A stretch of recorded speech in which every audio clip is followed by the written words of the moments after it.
नमस्कार दोस्तों, स्वागत है आप सभी का हमारे यूट्यूब चैनल देव जी के ट्रिक्स में। तो दोस्तों एक महत्वपूर्ण टेस्ट लगाने वाले हैं जहां पर आपके 80 प्रश्न हैं और यहां से प्रश्न आपको 100% देखने को मिलता है। तो जितने बच्चे यहां पर जुड़ चुके हैं सभी बच्चे वीडियो लाइक कर दें, शेयर भी कर दें और नए हैं तो चैनल को सब्सक्राइब कर लीजिए। चलिए, हमारी आवाज़ आ रही है। तो चलिए यहाँ पर आपका पहला प्रश्न कि उर्दू किस भाषा का शब्द है। जवाब दीजिए भाई, उर्दू किस भाषा का शब्द है। तो यहाँ पर आपका सही जवाब क्या हो जाएगा? बिल्कुल सही है, ऑप्शन राइट आपका यहाँ पर सी हो जाएगा। उर्दू आपके तुर्की भाषा का शब्द है। मूलतः कहाँ से आया? आपके तुर्की भाषा से आया है। ठीक है, चलिए नेक्स्ट क्वेश्चन को आते हैं। क्वेश्चन आपसे अगला पूछा गया है, यहाँ पर इसका आपका PDF कह सकते हैं, आपको टेलीग्राम पे मिल जाएगा। ठीक है, चलिए नेक्स्ट कह रहा है आपसे कि अवाहट किस काल की भाषा है। अवाहट किस काल की भाषा है? किस काल की भाषा है भाई? तो याद रखिएगा कि जो आदिकालीन ग्रंथ थे वहां पर अवाहट भाषा का प्रयोग हुआ है। ऑप्शन राइट आपका बी हो जाएगा। जिसका जवाब बी आ रहा है बिल्कुल सही है, आदिकाल की भाषा है। ठीक है, चलिए नेक्स्ट क्वेश्चन की जवाब दीजिए कि गोवा की स्वीकृत राजभाषा क्या है। गोवा की स्वीकृत राजभाषा क्या है? बेहतरीन क्वेश्चन। चलिए बिल्कुल सही है, ऑप्शन राइट आपका यहाँ पर फर्स्ट हो जाएगा कि गोवा की जो स्वीकृत राजभाषा है वो आपकी कोंकणी है। ठीक है, ऑप्शन राइट आपका ए हो जाएगा। चलिए नेक्स्ट कह रहा है आपसे कि हिंदी नवजागरण के अग्रदूत कौन कहलाते हैं। हिंदी नवजागरण के अग्रदूत कौन कहलाते हैं? 4 का सही ऑप्शन क्या हो जाएगा आपका? तो यहाँ पर हिंदी नवजागरण के अग्रदूत कौन हो जाएंगे? यहाँ पर आपका सही जवाब हो जाएगा option right B number, Bharatendu Harishchandra. ठीक है, भारतेंदु हरिश्चंद्र। अगर नवजागरण काल का अगर बोल देता तो आपका हो जाता कौन से? तो आपके राजा राम मोहन। लेकिन हिंदी में नवजागरण है तो आपके भारतेंदु हरिश्चंद्र हो जाएगा। ऑप्शन राइट आपका बी हो जाएगा। नेक्स्ट क्वेश्चन आपसे अगला पूछा गया है कि निम्न से कौन सी भाषा संस्कृत भाषा की अपभ्रंश है। संस्कृत भाषा की अपभ्रंश है। तो अपभ्रंश क्या है? इसका मतलब कह सकते हैं बिगड़ता हुआ रूप। यहाँ पर कह सकते हैं सबसे पहले आपकी संस्कृत आई थी, फिर आपकी पाली भाषा आई, फिर आपकी प्राकृत भाषा, फिर इसके बाद अवाहट, फिर आपकी अपभ्रंश, फिर इसके बाद अवाहट, फिर इसके बाद आपकी कह सकते हैं हिंदी। ठीक है, प्राचीन हिंदी, और ये भी टूट जाती है रूपों में। तो इसका जो आपका जवाब हो जाएगा संस्कृत भाषा की जो अपभ्रंश हो जाएगी वो हो जाएगी ऑप्शन राइट डी नंबर। बिल्कुल सही है, ऑप्शन राइट आपका यहाँ पर हो जाएगा डी नंबर, आपकी जो पाली भाषा है। ठीक है, याद रखिए पाली भाषा संस्कृत का ही बिगड़ा रूप है और पाली भारत की प्रथम देशज भाषा है। ठीक है, इसे सबसे पुरानी प्राकृत भी कहते हैं। चलिए नेक्स्ट क्वेश्चन बताइए कि हिंदी किस भाषा परिवार की भाषा है। हिंदी किस भाषा परिवार की भाषा है? तो 6 का ऑप्शन राइट बिल्कुल सही है। ये आपकी जो हिंदी है वो आपकी भारोपी परिवार की। ऑप्शन राइट आपका ए सही हो जाएगा। ठीक है, चलिए नेक्स्ट क्वेश्चन आपसे कह रहा है कि भारत में सर्वाधिक खड़ी बोली वाली भाषा कौन सी है। भारत में सर्वाधिक खड़ी बोली वाली भाषा कौन सी है? कौन सी है भाई? तो याद रखिएगा कि हिंदी आपके भारत की सर्वाधिक खड़ी बोली भाषा। ऑप्शन राइट आपका 7 का ए हो जाएगा। ठीक है, हिंदी हो जाएगा। नेक्स्ट क्वेश्चन कि हिंदी भाषा का जन्म हुआ है। हिंदी भाषा का जन्म हुआ है।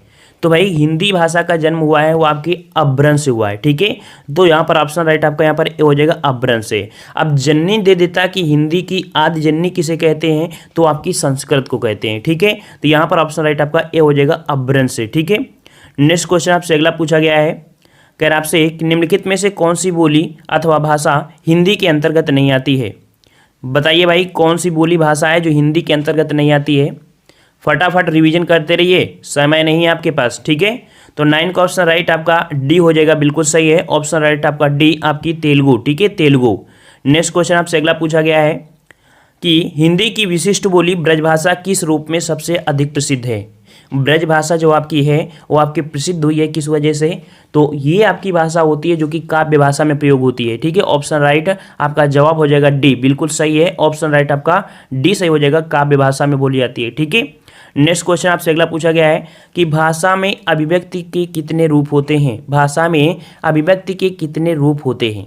कितने रूप होते हैं? तो याद रखिएगा आपके भाषा में 3 रूप होते हैं। ऑप्शन राइट आपका बी हो जाएगा, 3 रूप हो जाएंगे। ये 3 रूप कौन होते हैं? तो यहाँ पर देख सकते हैं कि प्रथम आपका होता है मौखिक, दूसरी होती है लिखित और तीसरी होती है आपकी सांकेतिक भाषा होती है। ठीक है, और इसके बारे में सभी जानते हैं। नेक्स्ट क्वेश्चन आपका है कि भारतवर्ष में हिंदी को आप किस वर्ग में रखेंगे। ये क्वेश्चन अभी हाल ही में आपका जो एग्जाम हुआ था लोअर PCS वहाँ भी पूछा गया था।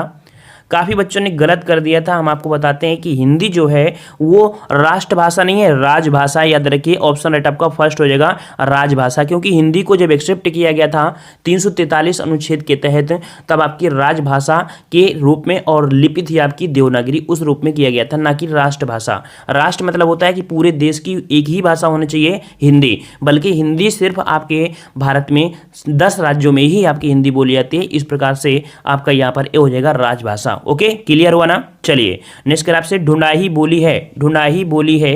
तो भाई ढूंढाही बोली कहाँ पर बोली जाती है आपके, तो ये बोली जाती है, बिल्कुल सही है, ऑप्शन राइट आपका हो जाएगा जो आपका बी नंबर है, पूर्वी राजस्थान में। पूर्वी राजस्थान में आपकी ढूंढाई, और ढूंढाई को ही हम बोलते हैं क्या, तो इसे कह सकते हैं हड़ौती, या कह सकते हैं इसे जयपुरी के नाम से भी जानते हैं। ठीक है, बी नंबर आपका सही हो जाएगा। नेक्स्ट क्वेश्चन आपसे अगला है कि ब्रज बोली नाम से जानी जाती है। बताइए भाई, सभी प्रश्न आपने पढ़ा होगा, रिवीजन के तौर पर आप यहाँ पर फास्ट आंसर दीजिए।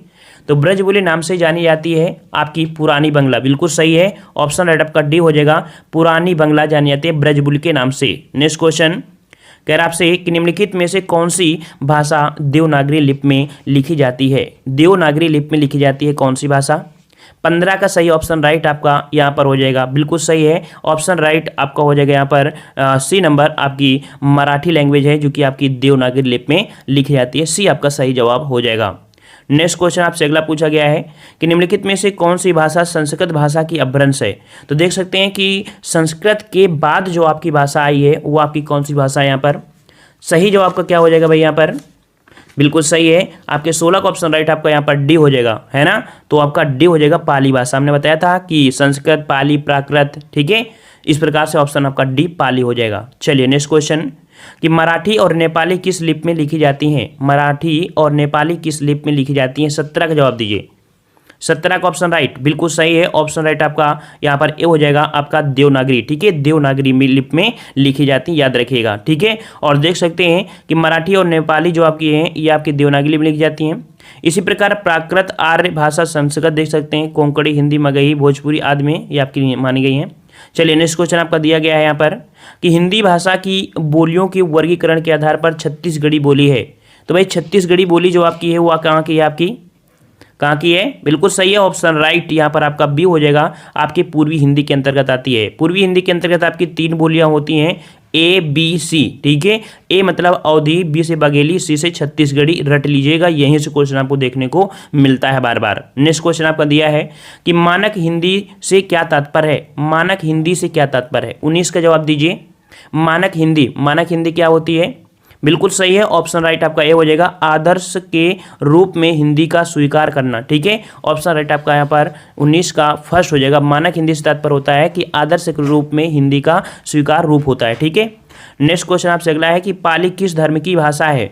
पाली किस धर्म की भाषा है, 20 का जवाब बिल्कुल सही है, पाली जो आपकी है वो आपके बौद्ध धर्म की है, ऑप्शन राइट आपका बी हो जाएगा, बौद्ध धर्म की है। ठीक है, याद रखिएगा कि जो पाली है वो बौद्ध धर्म की भाषा है, और जो प्राकृत भाषा थी वो आपकी जैन की है। ठीक है, जैन की। चलिए नेक्स्ट बताइए कि निर्गुण भक्ति धारा का संत कवि कौन है। निर्गुण भक्ति धारा का संत कवि कौन हो जाएगा। चलिए 21 का ऑप्शन राइट बिल्कुल सही जवाब आ रहा है, ऑप्शन राइट, निर्गुण भक्ति जो धारा के संत कवि हैं वो आपके हैं कबीर, ऑप्शन राइट यहाँ पर आपका बी हो जाएगा, कबीर हो जाएगा। ठीक है, वहीं देख सकते हैं जो तुलसीदास और सूरदास, मीरा, ये आपके सगुण भक्ति धारा से संबंधित थे। नेक्स्ट क्वेश्चन आपका है कि सैंधव का आशय निम्न से कौन नहीं है। सैंधव का जो अर्थ होता है या कह सकते हैं आशय होता है, क्या नहीं होगा। तो देखो यहाँ पर नमक, घोड़ा, समुद्री हो, लेकिन आपका सैंधव का आशय आपका सोना नहीं होता है, बिल्कुल सही है, ऑप्शन राइट आपका जवाब हो जाएगा बी। सैंधव का अर्थ आपका सोना नहीं होता बल्कि नमक, घोड़ा, समुद्री आपका होता है। ठीक है, चलिए नेक्स्ट क्वेश्चन आपसे अगला पूछा गया है, कह आपसे अंधों की पढ़ने की लिपि क्या है। अंधों के पढ़ने की लिपि क्या है। तो जो अंधे लोग होते हैं वो पढ़ नहीं पाते हैं, उनके लिए लिपि का प्रयोग किया गया है, वो आपकी है ऑप्शन राइट, बिल्कुल सही जवाब है, ऑप्शन राइट आपका यहाँ पर ए हो जाएगा, ब्रेल। ठीक है, आपके नाम सुना होगा लुइस ब्रेल। लुइस ब्रेल ने एक कह सकते हैं एक लिपि खोजी थी जिसे ब्रेल लिपि कहा जाता है, इसीलिए कह सकते हैं कि आपका लुइस ब्रेल दिवस भी मनाया जाता है। ठीक है, तो जो कि 4 जनवरी को होता है। ठीक है, तो इसका ऑप्शन आपका यहाँ पर आंसर आपका हो जाएगा ए नंबर हो जाएगा। ठीक है, इससे हाथों के स्पर्श ज्ञान होते हैं, जो अंधे लोग होते हैं ना तो वो ऐसे सर्च कर लेते हैं और उसी के अनुसार वो बता देते हैं कि यहाँ पर क्या लिखा है। ठीक है, चलिए नेक्स्ट क्वेश्चन आपसे अगला पूछा गया है कि पायो जी मैंने राम रतन धन पायो, ये किसकी पंक्ति है। बताइए भाई, पायो जी मैंने राम रतन धन पायो, ये किसकी पंक्ति है? बिल्कुल सही जवाब है यहाँ पर ऑप्शन राइट, बिल्कुल सही है ऑप्शन राइट आपका बी हो जाएगा। ये मीरा जी के है, ठीक है, मीरा जी है, ये भक्ति साधना से आपके संबंधित पंक्ति है। चलिए अगला बताइए, भारत का शेक्सपियर किसे कहा जाता है? भारत का शेक्सपियर किसे कहा जाता है? 25 का ऑप्शन राइट, बिल्कुल सही है यहाँ पर ऑप्शन राइट आपका हो जाएगा आपका बी नंबर, कालिदास, ठीक है, कालिदास को भारत का शेक्सपियर कहा जाता है, याद रखिएगा, ठीक है। नेक्स्ट क्वेश्चन आपसे अगला पूछा गया है कि यहाँ पर कि अधिकतर भारतीय भाषाओं का विकास किस लिपि से हुआ है? अधिकतर भारतीय भाषाओं का विकास किस लिपि से हुआ है? 26 का जवाब, 26 का बिल्कुल सही है ऑप्शन राइट आपका यहाँ पर डी हो जाएगा, आपकी ब्राह्मी लिपि से हुआ है, ठीक है, ब्राह्मी लिपि से हुआ है। अधिकतर जो जितनी भी भारतीय भाषाएं हैं इनका विकास ब्राह्मी लिपि से ही हुआ है। नेक्स्ट क्वेश्चन कि हिंदी भाषा किस लिपि में लिखी जाती है? हिंदी भाषा किस लिपि में लिखी जाती है? भाई किस लिपि में लिखी जाती है? बिल्कुल सही है ऑप्शन राइट आपका सी हो जाएगा, आपकी देवनागरी लिपि में, ठीक है। नेक्स्ट क्वेश्चन कि वर्तमान हिंदी का प्रचलित रूप क्या है? वर्तमान हिंदी का प्रचलित रूप क्या है? देखिए प्रश्न जरूर सरल होंगे, इसलिए हम यहाँ पर स्पीड में हैं, क्योंकि आप जब रिवीजन कर रहे होते हैं तो आपको हर प्रकार के प्रश्न मिलेंगे, कठिन भी मिलेंगे, सरल भी मिलेंगे, ठीक है। और जब इतना पढ़ लिए हो तो आपको हिंदी तो सरल लगेगी ही, ठीक है। चलिए वर्तमान हिंदी का प्रचलित रूप है वो आपका है, बिल्कुल सही है ऑप्शन राइट आपका सी हो जाएगा, आपकी खड़ी बोली, खड़ी बोली। नेक्स्ट क्वेश्चन कि हिंदी भाषा की बोलियों के वर्गीकरण के आधार पर छत्तीसगढ़ी बोली है। अभी हमने बताया था कि जो छत्तीसगढ़ी बोली आती है आपकी पूर्वी हिंदी के अंतर्गत आती है, बिल्कुल सही है ऑप्शन राइट आपका यहाँ पर ए हो जाएगा, पूर्वी हिंदी के अंतर्गत आती है, ठीक है। चलिए नेक्स्ट क्वेश्चन आपका है ब्रज भाषा है। ब्रज भाषा है तो भाई कैसी भाषा है? ब्रज भाषा कहाँ की है? बिल्कुल सही है ऑप्शन राइट आपका बी हो जाएगा, ब्रज भाषा जो आपकी है वो आपकी पश्चिमी हिंदी के अंतर्गत आती है, ठीक है, पश्चिमी हिंदी के अंतर्गत। नेक्स्ट क्वेश्चन आपका है मिलिंद पन्हो क्या है? ये क्वेश्चन आपके यूपीपीसीएस में क्वेश्चन पूछा गया है और हर एग्जाम में पूछा जाता है, चाहे जीएस का हो चाहे हिंदी, वो आपका कॉमन है कि ये आपका ये वर्ड आपका देखने को मिलता है। तो मिलिंद पन्हो है क्या? तो ये जो आपका है ये आपका पाली ग्रंथ है, ठीक है, क्या है? तो आपका ये बौद्ध जी के पाली ग्रंथों में से आपका है मिलिंद पन्हो, ठीक है, ये आपके बौद्ध धर्म से संबंधित है। नेक्स्ट क्वेश्चन कि सूर्यकांत त्रिपाठी निराला को कैसा कवि माना जाता है? बताइए भाई, सूर्यकांत त्रिपाठी निराला को कैसा कवि माना जाता है? तो भाई याद रखिएगा सूर्यकांत त्रिपाठी निराला को क्रांतिकारी कवि माना जाता है, ठीक है, ऑप्शन राइट आपका ये हो जाएगा, क्रांतिकारी आपका माना जाता है, ठीक है।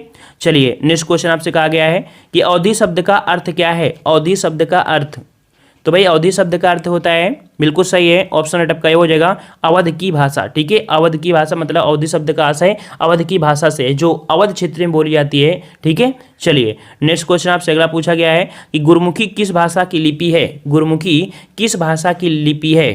यहाँ पर 34 का सही जवाब, बिल्कुल सही है यहाँ पर 34 का ऑप्शन राइट आपका हो जाएगा पंजाबी, ठीक है, ए नंबर आपका हो जाएगा। गुरुमुखी किस भाषा की लिपि है? तो आपकी पंजाबी है, ठीक है, पंजाबी। जिस प्रकार से हिंदी आपकी देवनागरी है उसी प्रकार से जो पंजाबी है वो आपकी गुरुमुखी सी है ये। नेक्स्ट क्वेश्चन कि खड़ी बोली के सर्वप्रथम कवि माने जाते हैं। खड़ी बोली के सर्वप्रथम कवि कौन से माने जाते हैं? 35 का सही ऑप्शन, तो बिल्कुल सही है 35 का ऑप्शन राइट आपका बी हो जाएगा, ये आपके हैं अमीर खुसरो, ठीक है, अमीर खुसरो ऑप्शन राइट आपका ए हो जाएगा, ठीक है। और देख सकते हैं कि जो खड़ी बोली अर्थात हिंदू और उर्दू के सर्वप्रथम कवि आपके माने जाते हैं आपके अमीर खुसरो ही माने जाते हैं। नेक्स्ट क्वेश्चन कि सबसे पहले आत्मकथा हिंदी में किसने लिखी थी? चलिए काफ़ी प्यारा क्वेश्चन है, तो यहाँ पर देख सकते हैं कि सबसे पहले आत्मकथा जो कि हिंदी में लिखी थी किसने लिखा था? तो यहाँ पर आपका सही जवाब हो जाएगा ऑप्शन राइट ए नंबर, बिल्कुल सही है ऑप्शन राइट आपका फर्स्ट हो जाएगा, श्याम सुंदर दास, ठीक है, श्याम सुंदर दास, इन्होंने लिखा था कि मेरी आत्मकथा कहानी, उनकी आत्मकथा है, ठीक है। नेक्स्ट क्वेश्चन आपका अगला है कि आदिकाल को वीरगाथा काल किसने कहा है? आदिकाल को वीरगाथा काल किसने कहा है? चलिए यहाँ पर ऑप्शन राइट 37 का बिल्कुल सही है, आदिकाल को वीरगाथा काल का है आपकी पंडित रामचंद्र शुक्ल, ऑप्शन राइट आपका सी हो जाएगा, आपके रामचंद्र शुक्ल। नेक्स्ट क्वेश्चन कह रहा है आपसे यहाँ पर, हाँ देख सकते हैं यहाँ पर ये क्वेश्चन आपसे पूछे जाते हैं कि आदिकाल को जॉर्ज गियर्सन ने चारण काल कहा है, ठीक है, चारण काल जो कहा गया किसने कहा था? तो जॉर्ज गियर्सन ने। और आचार्य रामचंद्र शुक्ल ने वीरगाथा काल कहा है, राम कुमार वर्मा ने संधि काल कहा है, ठीक है, और मित्र बंधु ने प्रारंभिक काल कहा है, और राहुल सक्रेतिया ने इसे सिद्ध सामंत काल कहा है। तो ये रट लीजिए, एक नंबर आपको मिल जाएगा, ठीक है। चलिए नेक्स्ट कह रहे से अमीर खुसरो का समय क्या है? अमीर खुसरो का समय क्या, अर्थात अमीर खुसरो किस समय के लगभग करीब थे? तो ये आपके थे ऑप्शन राइट आपका सी, आपके 13वीं शताब्दी में। याद रखिए यहाँ से क्वेश्चन आपका बनने की संभावना है कि अमीर खुसरो का जन्म कहाँ हुआ था, तो आपके 1254 ईस्वी में उत्तर प्रदेश के एटा जिले के पटियाली गांव में हुआ था। ठीक है, इनका वास्तविक नाम था अबुल हसन। ठीक है, इनका वास्तविक नाम था अबुल हसन। चलिए नेक्स्ट क्वेश्चन, खड़ी बोली में सर्वप्रथम लोक कवि कौन माने जाते हैं? खड़ी बोली में सर्वप्रथम लोक कवि कौन माने जाते हैं? 39 का ऑप्शन राइट, तो यहाँ पर 39 का ऑप्शन राइट बिल्कुल सही है। ऑप्शन राइट आपका 39 का डी हो जाएगा, मैथिली शरण गुप्त माने जाते हैं। ठीक है, डी नंबर आपका हो जाएगा, मैथिली शरण गुप्त सर्वप्रथम लोक कवि आपके माने जाते हैं। ठीक है, चलिए नेक्स्ट क्वेश्चन का आते हैं। क्वेश्चन आपसे अगला है, हाँ एक शब्द होता है कोमल स्वरूप, कोमल रूप वाले आप सुमित्रानंद को बोला जाता है। ठीक है, चलिए अगला है कि जायसी ने किस भाषा में रचना की है? जायसी ने किस भाषा में रचना किया है? 40 का सही जवाब क्या हो जाएगा?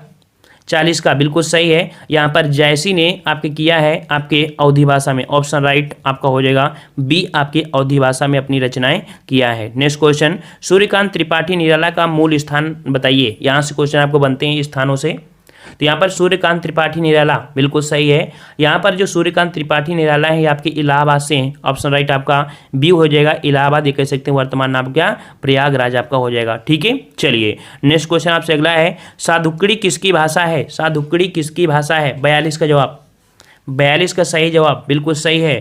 साधुकड़ी किसकी भाषा है? तो आपके कबीर जी की है। ठीक है, ऑप्शन राइट आपका सी हो जाएगा, आपके कबीर। इन्होंने कह सकते हैं कि अनेक विचारों से ज्ञान लिया है। ठीक है, और कई प्रकार का ज्ञान भी था, इन्हें कई भाषाओं का ज्ञान था, तो इस प्रकार से इन्हें साधुकड़ी या कह सकते हैं खिचड़ी के नाम से जाना जाता है इनकी भाषा को। ठीक है, कृष्ण भक्ति का प्रथम और प्रधान ग्रंथ कौन सा है? कृष्ण भक्ति का प्रथम और प्रधान ग्रंथ कौन हो जाएगा?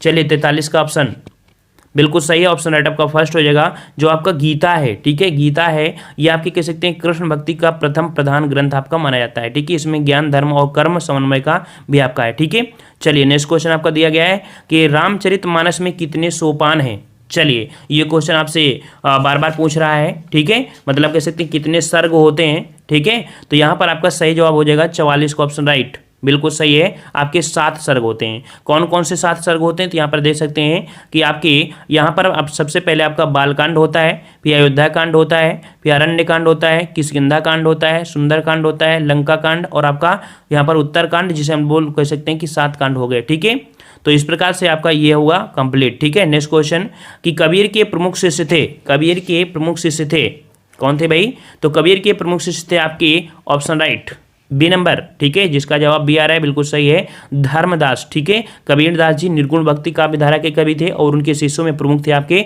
धर्मदास थे। ठीक है, और यहाँ पर जिन्होंने कबीर वाणी का संकलन किया था। ठीक है, कबीर वाणी का संकलन किसने किया था? तो आपके धर्मदास ने किया था। ठीक है, नेक्स्ट क्वेश्चन आपका दिया है कि कबीरदास जी की किस भाषा के कवि हैं? कबीरदास जी जो हैं वो किस शाखा के कवि हैं? किस शाखा के कवि हैं? तो किस शाखा के हैं? बिल्कुल सही है, ऑप्शन राइट आपका ये हो जाएगा ज्ञानाश्रयी शाखा के। ठीक है, ज्ञानाश्रयी शाखा। नेक्स्ट क्वेश्चन आपसे अगला है, मगही किस उपभाषा की बोली है? मगही किस उपभाषा की बोली है? 47 का जवाब, 47 बिल्कुल सही है, 47 का ऑप्शन राइट यहाँ पर जवाब हो जाएगा आपका बिल्कुल सही है। 47 का ऑप्शन राइट यहाँ पर आपका हो जाएगा डी, आपके बिहारी हिंदी के अंतर्गत आती है, डी नंबर आपका हो जाएगा। नेक्स्ट क्वेश्चन कि हिंदी खड़ी बोली किस अपभ्रंश से विकसित हुई है? हिंदी खड़ी बोली किस अपभ्रंश से विकसित हुई है? 48 का सही ऑप्शन, 48 का सही ऑप्शन बिल्कुल सही है। ऑप्शन राइट आपका सी हो जाएगा, आपके सौर सेनी से अपभ्रंश से आई है। ठीक है, सौर सेनी अपभ्रंश से। नेक्स्ट क्वेश्चन है कि भाषा के आधार पर भारतीय राज्यों की पुनः संरचना की गई। भाषा के आधार पर भारतीय राज्यों की पुनः संरचना की गई थी, कब की गई थी? तो पुनर्संरचना या पुनर्गठन कह सकते हैं।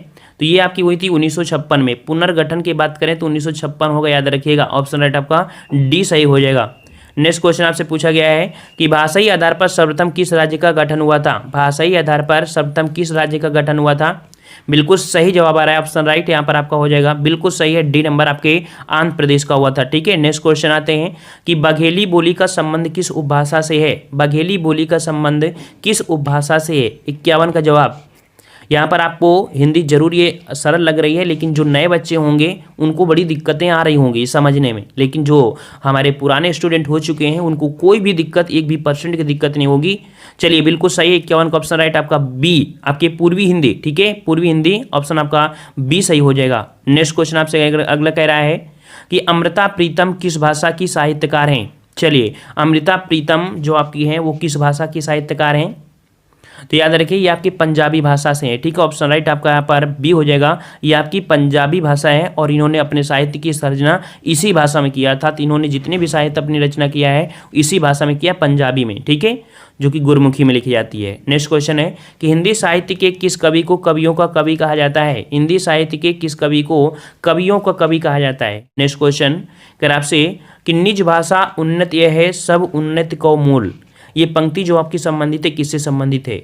निज भाषा उन्नति है, सब उन्नति को मूल। ये पंक्ति है आपकी ऑप्शन राइट, बिल्कुल सही है। 54 का ऑप्शन राइट आपका सी हो जाएगा। आपके भारतेंदु हरिश्चंद्र, ठीक है, भारतेंदु हरिश्चंद्र से संबंधित आपकी है, ठीक है। मतलब कह सकते हैं, देख सकते हैं भारत वर्षोन्नत कैसे हो सकती है, इनका एक चैप्टर भी था, आप लोगों ने पढ़ा होगा हाई स्कूल में। चलिए अगला है कि गुरु गोविंद दोऊ खड़े काके लागो पाए, बलिहारी गुरु आपने गोविंद दियो बताए। ये जो पद्यांश है इसके रचयिता आपसे पूछा है। तो यहाँ पर आपका सही जवाब क्या हो जाएगा? 55 का। यहाँ पर जवाब बिल्कुल सही है, ये आपकी कबीरदास जी की पंक्ति है, ठीक है, कबीरदास जी की पंक्ति है। ऑप्शन राइट आपका सी हो जाएगा। और जो बीजक से ली गई है, ये आपकी कहाँ से ली गई है? आपके बीजक से ली गई है। नेक्स्ट क्वेश्चन कि निम्न से राष्ट्र कवि कहलाता है, बताइए भाई राष्ट्र कवि किसे कहते हैं? तो यहाँ पर राष्ट्र कवि की जो संज्ञा दी गई है तो आपकी दी गई है ऑप्शन राइट आपका सी, आपके मैथिली शरण गुप्त को, ठीक है, सी नंबर आपका हो जाएगा। मैथिली शरण गुप्त को राष्ट्र कवि कहा जाता है। और ये कब से? तो कह सकते हैं उनकी प्रसिद्ध रचना आपके साकेत, तो उनकी साकेत उनकी प्रसिद्ध रचना है, ठीक है। नेक्स्ट क्वेश्चन आपसे अगला है कि अंधा युग किसकी रचना है? अंधा युग किसकी रचना है? 57 का जवाब दीजिए। अंधा युग किसकी रचना है? बिल्कुल सही है, अंधा युग आपके है धर्मवीर भारती। ऑप्शन राइट आपका जवाब हो जाएगा ए नंबर, धर्मवीर भारती की रचना है, ठीक है। और जैसे गुनाहों का देवता, इनकी एक प्रतिष्ठित आपकी कृति है गुनाहों का देवता, ये भी आपके कह सकते हैं धर्मवीर भारती की ही है। नेक्स्ट क्वेश्चन, विद्वान शब्द का स्त्रीलिंग होगा, विद्वान शब्द का स्त्रीलिंग 58 का जवाब दीजिए। विद्वान शब्द का स्त्रीलिंग बिल्कुल सही है, विद्वान का आपका स्त्रीलिंग होता है विदुषी। ऑप्शन राइट आपका ए हो जाएगा, विदुषी हो जाएगा, बिल्कुल सही है, ए नंबर विदुषी हो जाएगा। नेक्स्ट क्वेश्चन आपसे अगला पूछा गया है, हिंदी में मूल रूप से कितने वर्ण होते हैं? चलिए जवाब दीजिए, हिंदी में मूल रूप से जो वर्ण होते हैं कितने होते हैं आपके? तो जवाब हो जाएगा ऑप्शन राइट आपका ए, कितने होते हैं भाई? तो आपके कह सकते हैं 52 वर्ण होते हैं, जिसमें से आपके 13 स्वर होते हैं, लेकिन 13 स्वर में आपके जो मूल स्वर होते हैं आपके 11 होते हैं, ठीक है। और साथ में 4 आपके संयुक्त वर्ण भी आपके सम्मिलित होते हैं, ठीक है। लेकिन वर्णमाला में जो काउंट होते हैं तो आपके अंक और आहा को भी यहाँ पर काउंट किया जाता है, ठीक है। नेक्स्ट क्वेश्चन आपसे अगला पूछा गया है कि राम अयोध्या के राजा थे में कौन सा चिन्ह प्रयुक्त हुआ है? राम अयोध्या के राजा थे, यहाँ पर जो चिन्ह है वो आपका कौन सा चिन्ह है? जवाब दीजिए। तो यहाँ पर आपका जवाब हो जाएगा कौन सा? देख सकते हैं यहाँ पर आपका जवाब हो जाएगा आपका, हाँ देखिए ऑप्शन तो आपका है नहीं है क्योंकि ये जो इन्वर्टेड कामा है तो ये तो आपका है नहीं है, तो इसके अनुसार से आपका यहाँ पर जो ये पूर्ण विराम लगा है तो पूर्ण विराम आपका हो जाएगा ऑप्शन राइट बी नंबर आपका हो जाएगा पूर्ण विराम, ठीक है, इसके अनुसार से। वैसे ये जो आपके हैं उद्धरण चिन्ह, इनको क्या बोलते हैं? उद्धरण चिन्ह। ये सिंगल होते हैं और डबल भी होते हैं, जिनको बोलते हैं inverted comma, single inverted double inverted, वही आपके हैं। तो इन्वर्टेड कामा तो आपका है नहीं, तो इस प्रकार से हम लोग कह सकते हैं कि आपका पूछा गया था आपका इसके वाले जो आपका पूर्ण विराम है, ठीक है, इसके अनुसार से आपको लगाना है प्रश्न के अनुसार से, ठीक है, पूर्ण विराम। वैसे अगर आपका पूर्ण विराम के साथ आपका अगर यहाँ पर एक और होता आपका उद्धरण चिन्ह, तो उद्धरण चिन्ह लगा देते क्योंकि फोकस आपका इन पर हुआ है, ठीक है, तो इसके अनुसार से हो जाता। चलिए नेक्स्ट क्वेश्चन आपसे अगला पूछा गया है, वह चलते चलते रुक गया, वह चलते चलते रुक गया, यह वाक्य आपका कैसा है भाई? चलते चलते रुक गया, यहाँ पर आपका 61 का ऑप्शन राइट बिल्कुल सही है। ये आपका हो जाएगा कह सकते हैं आपके डी नंबर, ये क्रिया विशेषण है, ठीक है, कैसा है आपका? वह चलते चलते रुक गया, ये आपका क्रिया विशेषण, ऑप्शन राइट आपका डी हो जाएगा। नेक्स्ट क्वेश्चन आपसे अगला है, कौनते कहा जाता है? कौनते कहा जाता है, किसे कहा जाता है? आपके 62 का ऑप्शन राइट, कौनते कहा जाता है, बिल्कुल सही है, ये आपके कहा जाता है ऑप्शन राइट आपका ए, आपके अर्जुन, ठीक है, याद रखिए कौनते शब्द अर्जुन के लिए प्रयुक्त हुआ है और कौनते का आशय आपका कुंती का पुत्र होता है, ना कि कुंती हो, ठीक है, तो कौनते का अर्थ होता है कुंती का पुत्र होता है, ठीक है। नेक्स्ट क्वेश्चन कह रहा है आपसे, निम्न से कौन सा शब्द बौद्ध भिक्षु का अर्थ देता है? बताइए भाई, बौद्ध भिक्षु का जो अर्थ देगा कौन सा आपका देगा यहाँ पर? बिल्कुल सही है, यहाँ पर बौद्ध भिक्षु का जो अर्थ होता है आपका श्रामण, ठीक है, ऑप्शन राइट आपका बी हो जाएगा श्रामण, ठीक है, माँ शब्द होगा। चलिए अगला है कि महाभारत में पार्थ का प्रयोग किसके लिए किया गया है? महाभारत में पार्थ शब्द का प्रयोग किसके लिए किया गया है? 64 का ऑप्शन राइट बिल्कुल सही है, आपका ऑप्शन राइट आपका यहाँ पर बी हो जाएगा आपके अर्जुन के लिए। आपने महाभारत सुना देखा होगा तो उसमें आपके कृष्ण जो होते हैं वो आपको हमेशा दिखते हैं, बोलते हैं हे पार्थ, बोलते हैं। ठीक है, चलिए नेक्स्ट क्वेश्चन आपसे अगला पूछा गया है कि विद्वान व्यक्ति पूज्य होते हैं, विद्वान व्यक्ति पूज्य होते हैं में प्रयुक्त विशेषण बताइए। विद्वान व्यक्ति पूज्य होते हैं, यहाँ पर प्रयुक्त विशेषण हो जाएगा ऑप्शन राइट, बिल्कुल सही है। 65 का ऑप्शन राइट आपका बी हो जाएगा। आपके विद्वान व्यक्ति पूज्य होते हैं अर्थात गुण होता है इस कारण, तो अर्थात कह सकते हैं गुणवाचक विशेषण हो जाएगा। ठीक है, गुणवाचक विशेषण। नेक्स्ट क्वेश्चन आपसे पूछा गया है भोजपुरी बोली कहाँ बोली जाती है, भोजपुरी बोली कहाँ बोली जाती है। 66 का जवाब दीजिए। भोजपुरी बिल्कुल सही है। यहाँ पर देख सकते हैं भोजपुरी जो आपका हो जाएगा, यहाँ पर इलाहाबाद है, बदायूं है, लखनऊ है और फैजाबाद। तो यहाँ पर कह सकते हैं कि भोजपुरी बोली उत्तर प्रदेश में नेपाल की सीमा से लेकर देखा जाए छोटा नागपुर तक बोली जाती है। तो उसके अनुसार से देखा जाए तो मिर्ज़ापुर, वाराणसी, जौनपुर, फैजाबाद जिले इसके पश्चिम तक आपको पूछा जाता है। वैसे जो अवध की है तो आपकी कह सकते हैं अवध की अवधि होती है, लेकिन फिर भी आपका जो फैजाबाद क्षेत्र में कुछ आपका जो है, ठीक है, जो कि कह सकते हैं आपकी मिर्ज़ापुर साइड से जुड़ी हुई है, तो वो आपके यहाँ पर हो जाएगा ए नंबर। ठीक है, चलिए और यहाँ पर कह सकते हैं नेक्स्ट क्वेश्चन को और कह रहा आपसे यहाँ पर कि भोजपुरी बोली देखिए उत्तर प्रदेश के नेपाल की सीमा से लेकर दक्षिण में छोटा नागपुर तक बोली जाती है। ठीक है, ये आपका जवाब हो जाएगा। हाँ, अगर हम लोग यहाँ पर कह सकते हैं अगर कि इलाहाबाद, ठीक है, इलाहाबाद से हम लोग जब जाते हैं, ठीक है, उधर साइड में, तब आपकी कह सकती है ये भोजपुरी बोली जाने लगती है। ठीक है, तो जो लोग इस साइड में हो तो कमेंट जरूर कर दीजिएगा, ठीक है, अगर त्रुटि हो तो। चलिए नेक्स्ट क्वेश्चन आपसे अगला पूछा गया है कि हिंदी शब्द की उत्पत्ति फारसी प्रभाव के अंतर्गत किस शब्द से हुई है। हिंदी शब्द की उत्पत्ति फारसी प्रभाव के अंतर्गत किस शब्द से हुई है।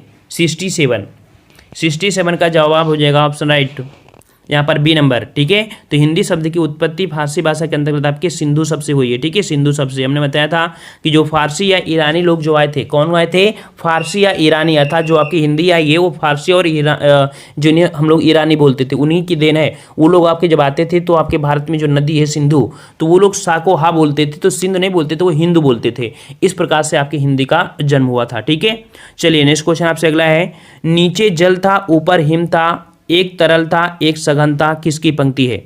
ये पंक्ति किसकी है। 68 का ऑप्शन राइट, ये आपके ऑप्शन राइट आपका डी, आपके जयशंकर प्रसाद की है। डी नंबर आपका हो जाएगा जयशंकर प्रसाद। नेक्स्ट क्वेश्चन कृष्ण कहाँ के राजा थे, कृष्ण कहाँ के राजा थे।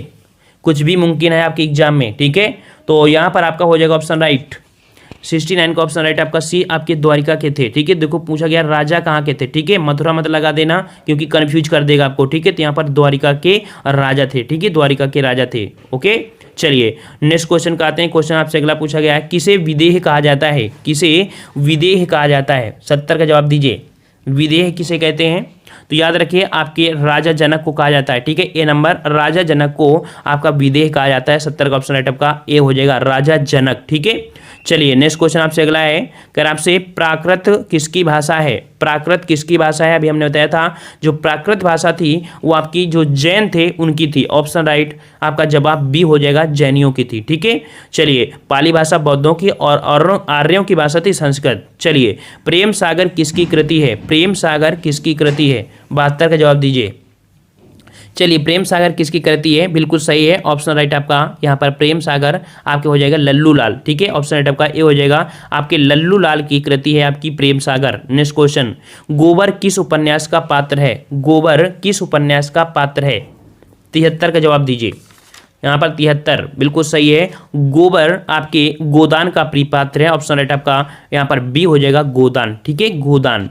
और नेक्स्ट क्वेश्चन का आते हैं। क्वेश्चन आपसे अगला पूछा गया है, यहाँ पर कह रहा आपसे कि निम्न से प्रसिद्ध छायावादी लेखक का नाम बताइए। बताइए भाई इनमें से छायावादी कवि कौन से हैं, कौन से लेखक आपकी छायावादी हैं।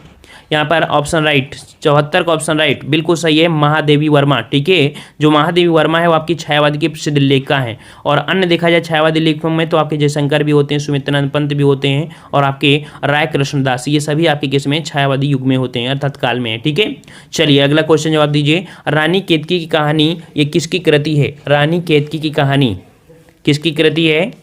बिल्कुल सही है, रानी केतकी की कहानी है आपके सैयद इंसा अल्लाह खां अर्थात मुंशी ईसा अल्लाह खां होता है ना। ऑप्शन राइट आपका यहाँ पर सी हो जाएगा, मुंशी ईसा अल्लाह खां। ठीक है, चलिए नेक्स्ट क्वेश्चन आपसे अगला पूछा गया है कि जयसी किस धारा के कवि थे। जयसी आपने सुना होगा और हमने अभी आपको इसी वीडियो में बताया भी है। जयसी जो आपके हैं वो किस धारा के कवि हैं।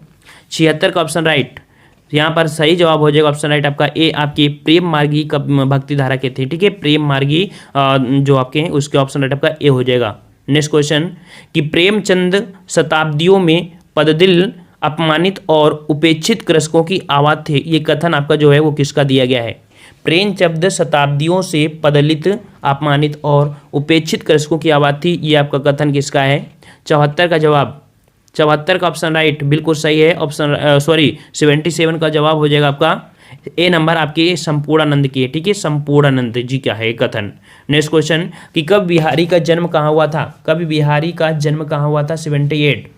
78 का ऑप्शन राइट, यहाँ पर जवाब हो जाएगा ऑप्शन राइट सी नंबर बिल्कुल सही है। आपके बिहारी जी का जन्म आपके ग्वालियर में, और यहाँ पर कह सकते हैं कि ये जो आपके थे कहाँ से संबंधित थे? तो जो आपके जयपुर के राजा जय सिंह के आश्रित कवि थे। ठीक है, इन्होंने सतसई की रचना भी किया है। ठीक है, तो ये ऑप्शन राइट आपका यहाँ पर सी हो जाएगा ग्वालियर। नेक्स्ट क्वेश्चन कि प्रेम वाटिका में किसका वर्णन हुआ है? प्रेम वाटिका में किसका वर्णन हुआ है? चलिए जवाब दीजिए 79 का। प्रेम वाटिका में वर्णन किसका हुआ है?